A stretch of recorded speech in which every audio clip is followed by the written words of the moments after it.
Bonjour les amis, comment allez-vous? Bien, en tout cas comme on peut, hein? Attends, ouais, non mais ça va commencer. Voilà. Oh ben non, on ne boit plus. Oh là, je suis là. Oh, purée. Ouais. Mais je sais, je suis nul, je sais. Enfin non, je suis pas nul, je fais avec mes moyens. On va parler de deux livres aujourd'hui. Comment vous dire? Deux livres sur lesquels je suis dubitative. Le premier, non, je vais être assez claire et précise. Le second, je suis dubitatif, je ne sais pas trop comment vous le présenter. On y va? On y va. Alors, le premier, il s'agit de... En fait, ce sont deux livres d'écrivaines américaines. D'écrivaines américaines, ouais, c'est bizarre. Oh, je suis loin quand même, attendez. Me rapprocher, vous voyez ma tronche. Oh non, vous n'êtes pas tant quand même, pas exagérer non plus. Je suis basse, je sais. Ouais, on ne voit pas mon décolleté. Eh ben non. Eh ben non. Je vois. Non, je rigole, hein. Voilà, j'ai un pull blanc, pour l'instant, avec un leggings noir, sur lequel je vais rajouter une jupe qui est là-bas derrière. Et là, mes ongles m'agacent. Oh, je penche, on dirait. Pas on dirait, c'est même sûr. Bon, bref. Donc oui, ce sont deux livres d'écrivaines américaines. Le premier dont je vais vous parler, c'est un livre de Anne Tyler, qui s'appelle Leçons de conduite, édité chez 10 sur 18, livre de poche.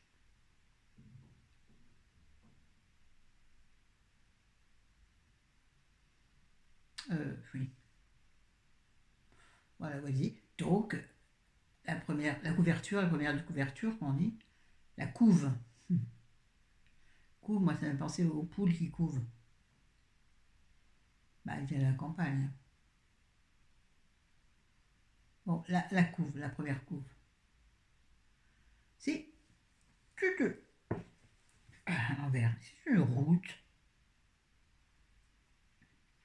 Un chemin ou une route? Une route, mais une route de campagne. Je ne sais pas comment on peut appeler ça.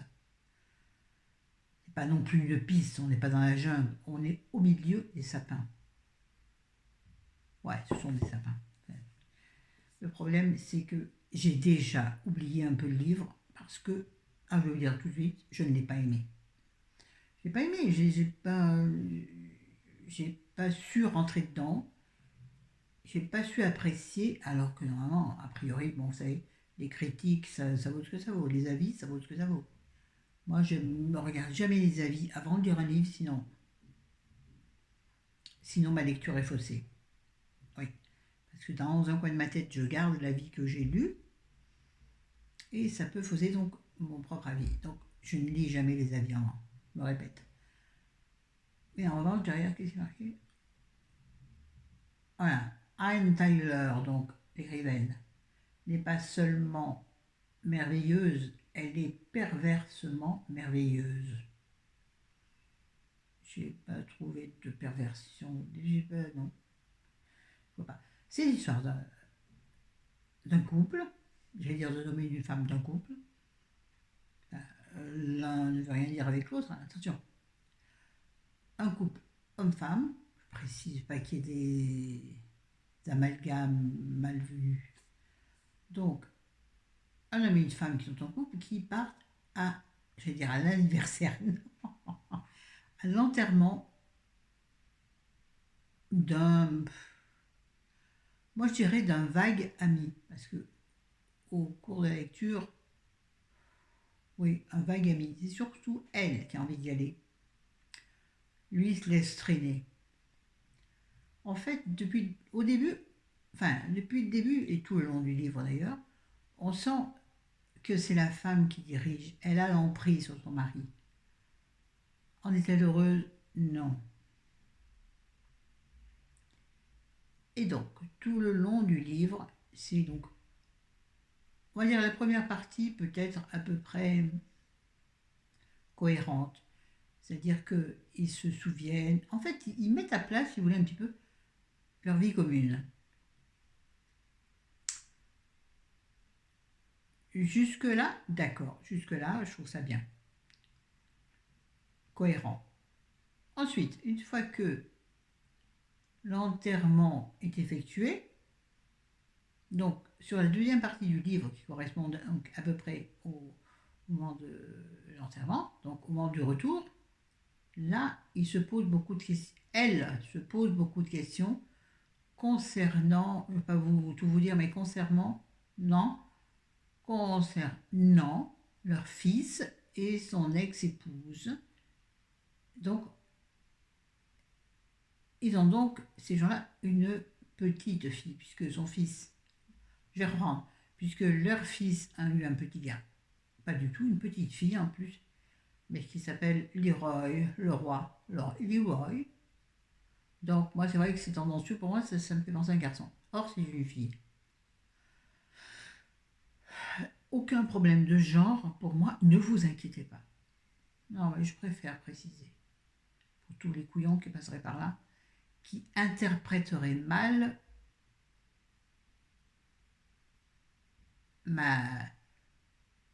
mon interprétation du livre. Donc, ils ont une petite fille qu'ils ne voient donc que très peu, puisque leur fils s'est séparé de son épouse, et c'est l'épouse qui a la garde de la petite fille, donc il la voit peu. Et là, sur le retour, madame, donc madame, comment elle s'appelle? Pas le nom de famille, on s'en fout. Maggie qui? Ben Maggie Ball. Donc, Maggie, qui est donc l'épouse du couple, et le monsieur du couple s'appelle Ira. Je te jure, les Américains, pas les prénoms qu'on comprenne. Ira, pour moi, c'est irascible. Et ça correspond. Un homme irascible, mais en même temps éteint. Il suit le mouvement. Il ne donne aucune indication sur ce qu'il aime, ce qu'il n'aime pas, comment faire, comment pas faire. Bref, donc c'est Maggie, puisque c'est avec deux G et IE. Donc c'est pas Maggie. Maggie, c'est chez nous, c'est en français, Maggie. Je me perds. Donc c'est Maggie. Voilà, Maggie. Décide sur le chemin de s'arrêter chez sa belle-fille, son ex-belle-fille, pour rencontrer sa petite fille. Voilà. Et à partir de là, je les perds. Je perds l'histoire. Je ne comprends rien. Voilà. Ah ben, je suis simple. Hein. Je suis perdue dans l'histoire. Je ne comprends pas où on va. Alors, en même temps, c'est une mise à plat de leur vie de couple. Et en même temps, une espèce de projection de leur vie de couple sur la vie de couple de leur fils. Et de fait, leur vie de couple sur leur petite fille. Ils projettent sur leur petite fille ce qu'ils auraient aimé pour eux-mêmes ou pour leur fils. Je suis pas claire, hein, mais parce que je suis pas claire parce que le livre n'est pas clair pour moi. Alors, une note, allez, une note. Mais je ne veux pas non plus détruire les choses. Maintenant, je ne parle qu'à mon nom. Hein. Ok? Si quelqu'un l'a lu, n'hésitez pas à me donner un commentaire, à me laisser un commentaire en m'expliquant ce que vous en pensez. Une note sur 10, 4. J'ai du mal et au bout, vraiment. Non, non, non. Un assommoir, un truc. Tu comprends pas, tu vois pas où il va en venir. Non, 4. L'écriture de l'écrivaine, je ne saurais dire parce que j'ai pas adhéré, donc je me suis pas attachée à ça du tout. Deuxième livre de l'américaine, donc.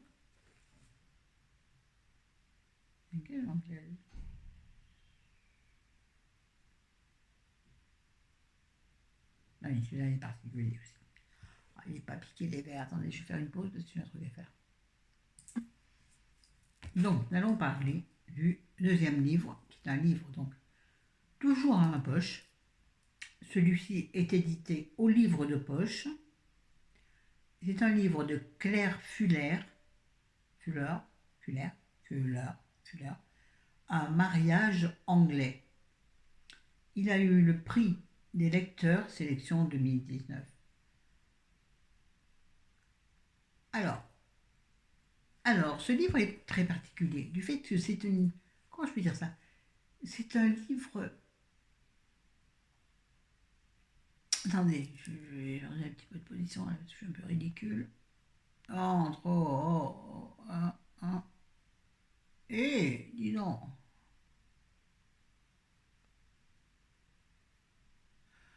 C'est un livre épistolaire, voyez-vous? C'est-à-dire qui est basé surtout... Bon, vous savez ce que ça veut dire, épistolaire. Qui est... ça. Oh, bon Dieu, boudiou. Qui est donc basé sur un échange... Pas un échange de lettres. Épistolaire, non, c'est un échange de lettres, autant je me souviens. Là, ça n'est pas un échange de lettres. Alors, je vais reprendre depuis le début. Donc, c'est l'histoire. Ah, c'est con comme début. C'est un couple, en fait. C'est l'histoire d'un couple. L'histoire sentimentale d'un couple. De la vie sentimentale d'un couple. Elle, c'est une étudiante. Enfin, elle était étudiante et elle est tombée amoureuse de son professeur. Ils se sont donc mariés.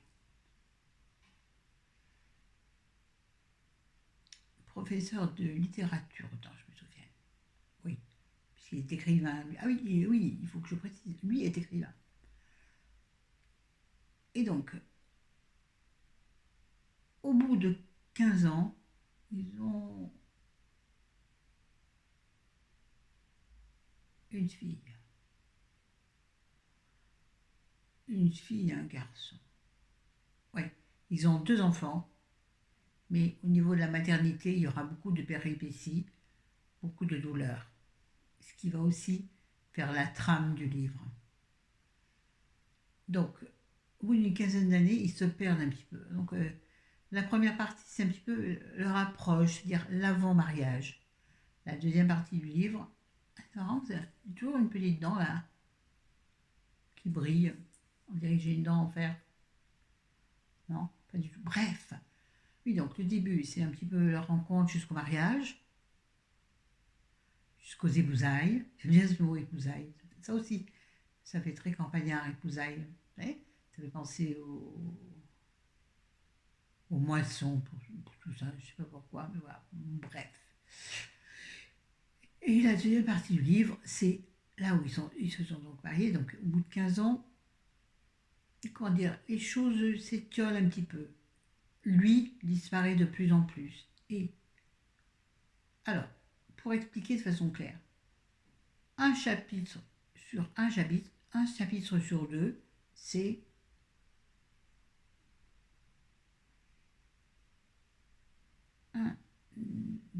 des conneries d'année. Parce que j'ai tendance à perturber, à me perdre dans les livres que je lis. Non, c'est ça. Ah, ils ont 2 filles. Flora et Nan. Non, c'est pas un pain indien, non. L'humour, toujours. Pourri. D'ailleurs, ça me donne faim. Et il est quelle heure? Quelle heure qu'il est? Ouais, ça n'a aucun intérêt. Midi moins 10, c'est normal d'avoir faim. Ou pas. Et donc, ils ont 2 filles. Et donc le livre est construit d'une façon particulière, c'est-à-dire, il y a un chapitre écrit par l'une des filles, en général c'est Flora qui écrit, parce que c'est elle qui revient sur le lieu de vie de son enfance. Donc un chapitre est écrit par Flora, le second c'est une lettre qu'Ingrid, la maman, écrit au fur et à mesure de la moitié de sa vie. Puisque son mari s'en va de plus en plus, il est de plus en plus absent et elle se retrouve seule et donc elle écrit des lettres à son mari. Et ces lettres, elle ne lui les donne, elle ne lui les donne, voilà, elle ne les lui donne pas, elle les glisse dans les livres parce que leur maison est envahie de bouquins. Envahie. C'est-à-dire que il y en a de partout. Tu marches et hop, il y a des montagnes de bouquins qui tombent dessus. C'est la description de la maison de la plage, puisque ça se situe sur une côte.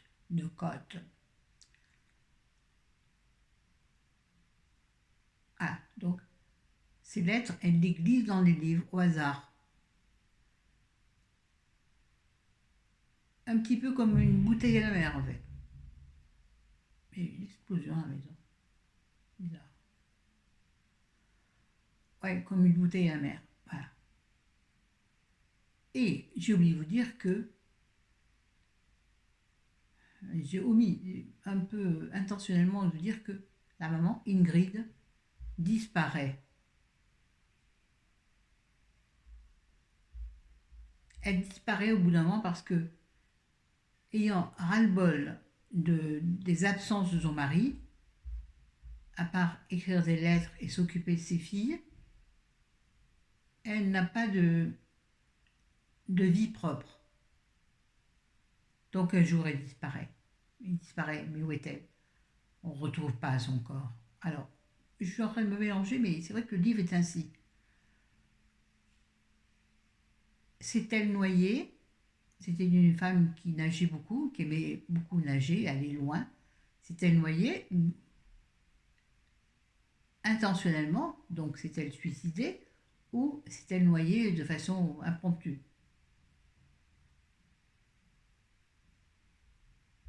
Ou a-t-elle fait croire qu'elle avait disparu?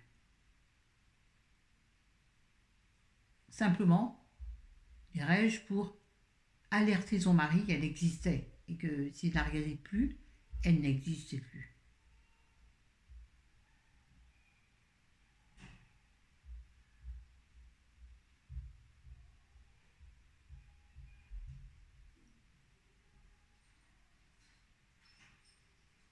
En tout cas, moi, c'est ainsi que j'entends. Je crois qu'il y a un problème dans l'ascenseur. Chez nous. Attendez, attendez. Bon, je vais essayer de terminer la vidéo parce que là, derrière moi, il y a la porte d'entrée et il y a des gens coincés dans l'ascenseur, dont une femme qui fait un malaise. Donc, chérie, essaie d'appeler l'ascensoriste. Hein. Bref, décidément, aujourd'hui, j'en ai marre. Je filme des vidéos, je suis sans arrêt emmerdée. Donc, je vais parler fort pour m'entendre.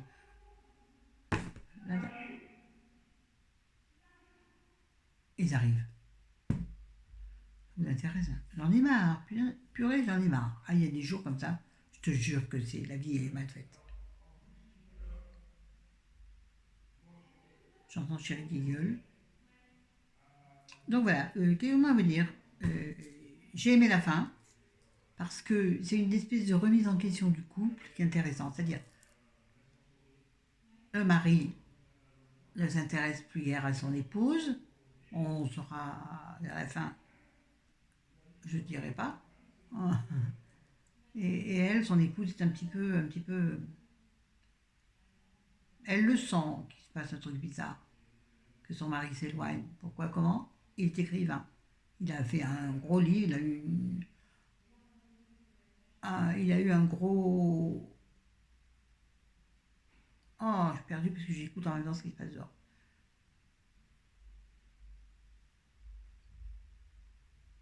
Il a eu un livre, il a édité un livre, il y a eu une énorme réussite. Donc il continue à vivre sur cette réussite. Mais après, essayez de parler fort, pas que vous entendiez derrière ce qui se passe.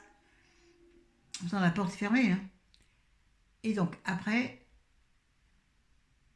le mari a écrit des livres qui n'ont intéressé personne. Sauf que vers la fin, il y a un livre un peu tendancieux qu'il a écrit. Sur lequel ses filles sont tombées alors qu'elles n'auraient pas dû tomber dessus. Mais là, c'est flou. Comment dirais-je? Ce livre, je ne sais pas quoi en penser. Je l'aime pas. Je ne sais pas. Moi, sincèrement, j'aime pas le style épistolaire. Non. Surtout que là, c'est qu'on revient en arrière. Elle, ce qu'elle écrit, les lettres qu'elle écrit, elles sont antérieures à ce qui s'est passé. Oh, c'est compliqué à expliquer.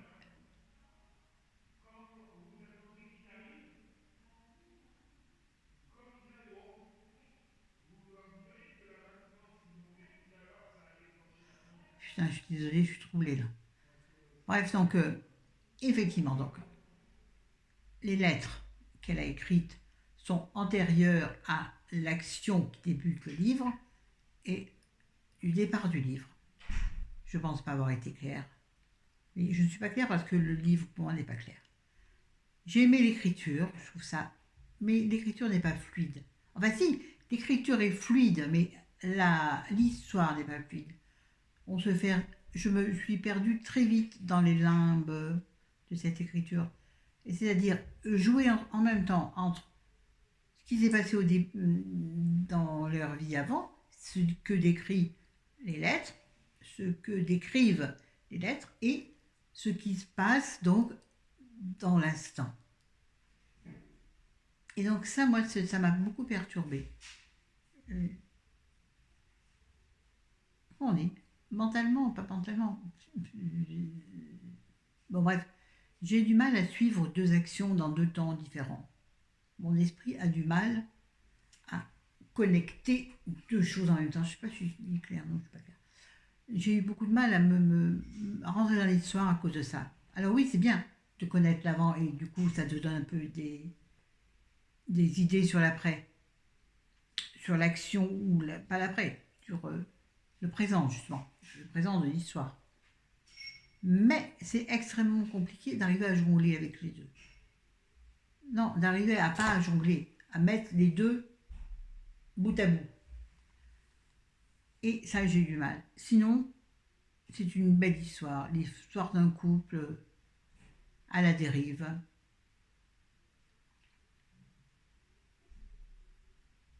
Mais belle histoire. Mais sincèrement, trop mal construite. Trop mal construite pour suivre réellement bien l'histoire. Euh, ouais, voilà. En tout cas pour moi. Maintenant, si d'autres l'ont lu, n'hésitez pas à me donner votre opinion. Parce que justement, peut-être que je ne l'ai pas lu dans de bonnes conditions. Je trouve qu'il faut avoir un esprit très cartésien pour lire ça. Tu vas rester ouvrir la porte du couloir là. Ils le font exprès, je joue jamais là.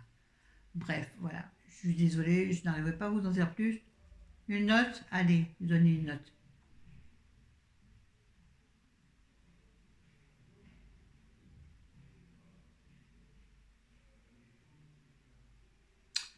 Attendez, je suis coupée, dire à Chérie de parler moins fort, ça me gonfle. Je viens de dire à Chérie, ferme la porte, il m'engueule en me disant ouais, bah oh, il y a plus important que tes vidéos. Il n'a pas tort. Il n'a pas tort. Mais bon, merde, à la fin, il marre. Et mais la porte de la chambre donne direct. Enfin, il y a le couloir et elle donne sur l'entrée. Donc sur le palier où les gens discutent, ouais, il y en a marre, ces ascenseurs. Enfin, bon, bref, ils racontent leur vie, ils me font chier. Oh, j'ai un métier, moi. Non, je préfère les gens vivants que les gens. Je veux dire, c'est pas grave une vidéo. Mais juste, j'arriverai jamais à faire une vidéo tranquille. Alors, donc, je vous disais 6 sur 10. Donc, ces deux livres, non. Voilà, non. Je ne les conseille pas. Maintenant, faites ce que vous voulez. Ça n'est que mon avis de lectrice. C'est tout. Sur ce, je vous aime, je vous embrasse, je vous fais des bisous. Je vous embrasse, je vous fais des bisous, évidemment. Euh, je vous bisouille, je cherche encore un autre terme. Allez, à bientôt les loulous. Les loulous.